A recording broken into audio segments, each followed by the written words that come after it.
Hello and welcome to another video review. In today's episode I'm going to be discussing with you my favourite product that I own. It's probably the best thing that I've ever bought. It is my Gibson Robot SG. Now you're probably thinking, why robot? What has robot got to do with a guitar? Well, it denotes that this guitar has on board, let's see if I can show you in on the back, through this little translucent panel here, which is normally black on an ordinary Gibson SG, that it has some special onboard electronics which gives it the robot allocation. And what those electronics do, I've slightly detuned the guitar just so I can demonstrate this to you. I'm just going to use this little plectrum here to strum the strings. Now the magic happens with this dial here, which is the master control knob. When I pull this out, you'll see that a whole series of lights illuminate. Now by just simply pulling it out, the standard thing that happens there is it enters the guitar into the tuning mode and it will tune the guitar to the standard E tuning. So by doing that and just simply strumming the strings, you'll see that the lights there start flashing up in different colours. And once they go green, that means that that particular string has been tuned. And that little whizzing that you can hear is the machine heads up at the top moving all by themselves to tune the guitar.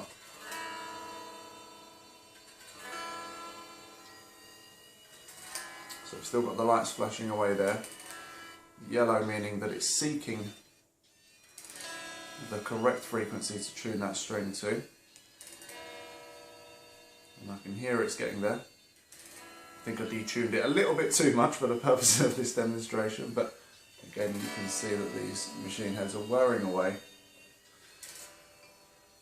And we've got one green, two green, they're coming gradually. Definitely detuned it too much, but at least you get a good demonstration of what exactly it is that it does.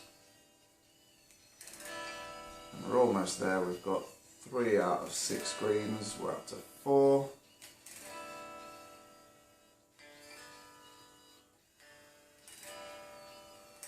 Come on, 1 to go.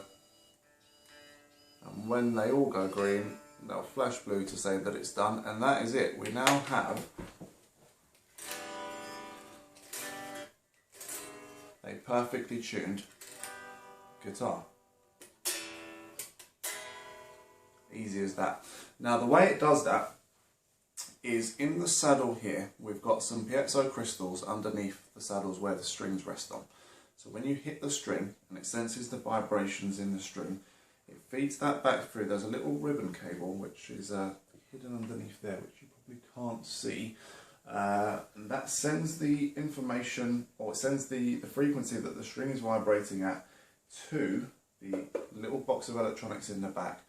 That then obviously knows exactly what frequency that string should be vibrating at, and then adjust the tension by winding or unwinding the string from the machine heads at the top and bringing the guitar into perfect tune. As well as just being able to tune itself to a standard E tuning, it also has some other pre-programmed tunings that are in there as well. For example, a lot of Guns N' Roses tracks, the guitar played by Slash is tuned down to what is called drop D, where all of the strings are tuned down by 1 semitone.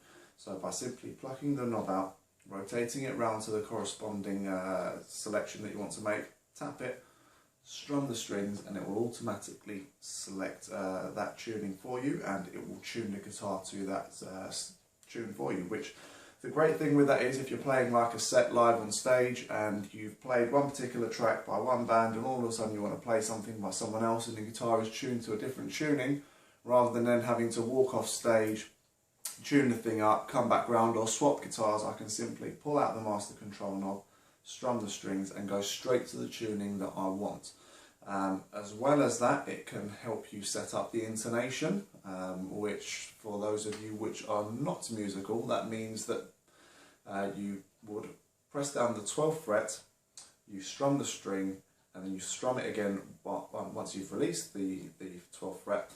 And it will make sure, but you can actually slide the saddles slightly backwards and forwards, and that makes sure that the string is divided exactly in half, so that when you're playing higher up the register it sounds perfectly in tune still. Aside from that, being a Gibson SG, it produces some fantastic little tones. I think it looks absolutely gorgeous, hence why I bought it. For the money, I would say that they are very, very, very good value for money. Gibson only made a pretty limited production run of these. They were only in production for about a year and a half or so, and there weren't too many of them made. I don't understand why, because I mean, I just think it's great.